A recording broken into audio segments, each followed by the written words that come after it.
Welcome back. You have chosen your workplace and now we're going to look at hazards and hazard categories. Now be careful with this. This is where a lot of people fail due to not paying attention to the information I'm going to give you here. So we need to get this right. It's absolutely critical. Now, the first thing you have to do is that your risk assessment has to cover all of the significant hazards in the workplace. You need to find all of the significant ones. If you miss one out, then we have a problem. You will fail.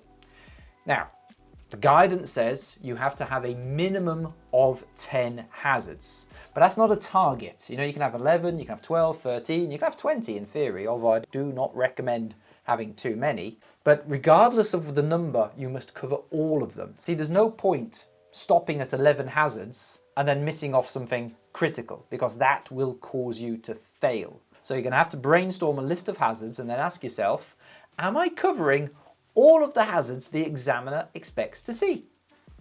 We had a student fail recently.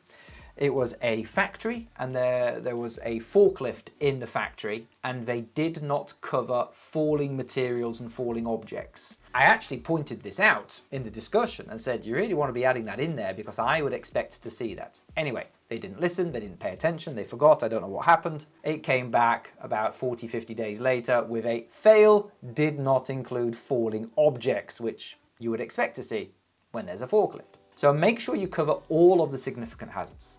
Secondly, you must have at least 10 quite different hazards. So you can't have hazards which are the same.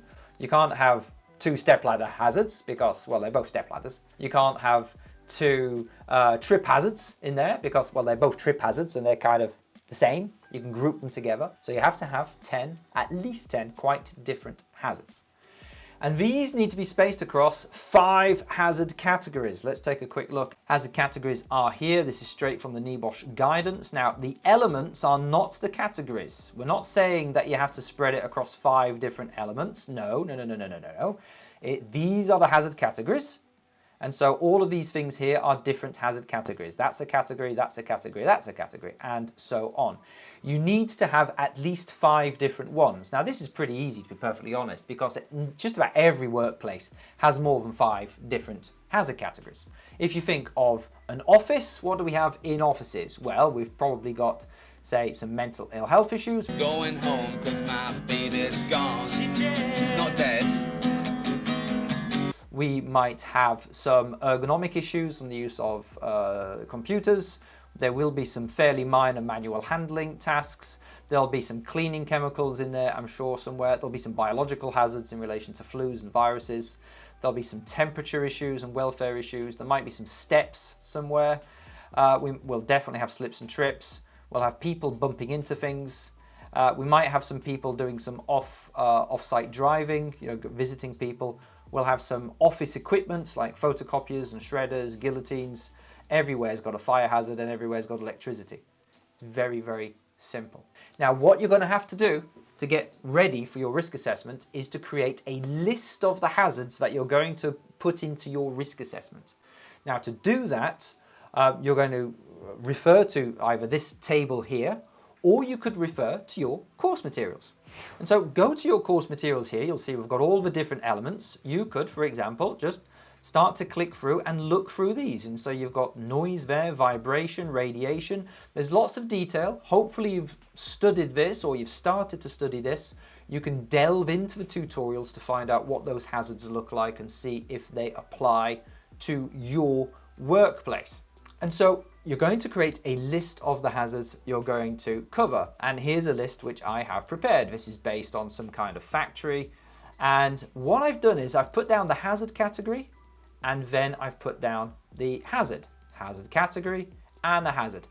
I'm going to ask you a little bit later to submit to me your hazard categories and hazards so I can review them and check that they are okay. And this is what I expect to see. I expect to see a hazard category and a hazard. Notice that the hazard categories are accurate. I haven't written random things. Each of these hazard categories belong in this table. I haven't written down something random like biological hazards. No. I've written down hazardous substances, chemical or biological. I haven't written down something random like computer workstations. You'll notice there's no such thing as computer workstations on here.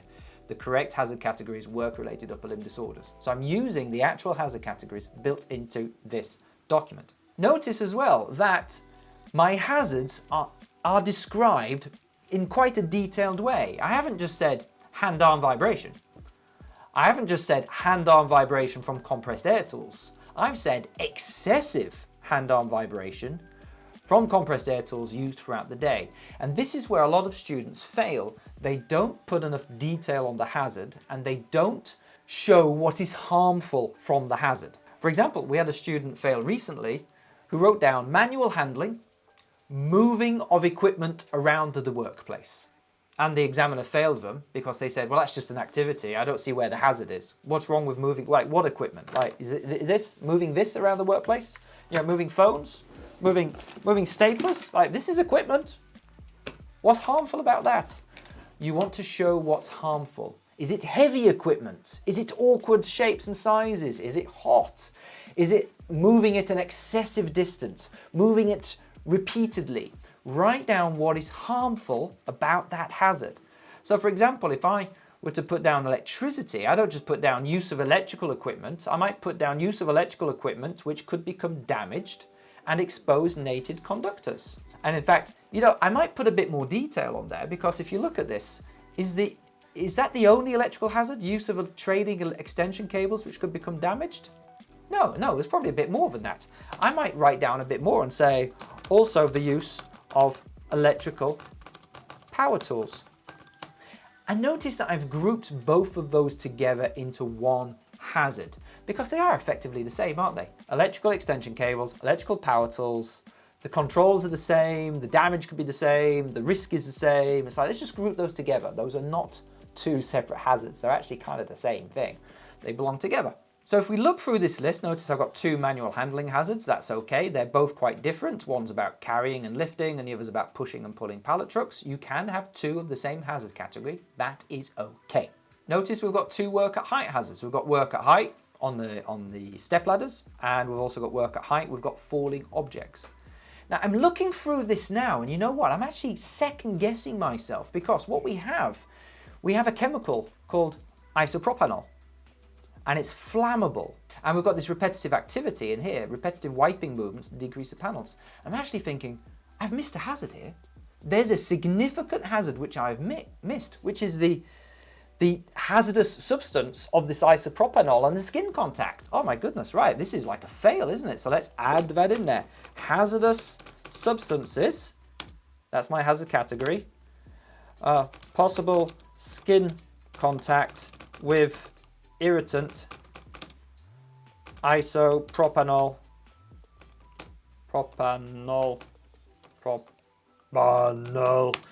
degreaser. There we are. And I have more than 10 hazards and I have lots of hazard categories. All of my hazards have been described in quite a specific way. There we are. So what I'd like you to do as you're preparing your NG2 is just begin. You choose your workplace, try and choose a workplace that has more than 10 hazards and a variety of hazards, and then write a list of all of the significant hazards along with their hazard categories, and make sure you write out that hazard in full. Descriptive, where it says this is what is harmful. Don't just write down forklift movement. No. Forklift movement in close proximity to pedestrians. That is the bit which is harmful, isn't it? Right, I'll let you do that. Best of luck. See you in the next tutorial.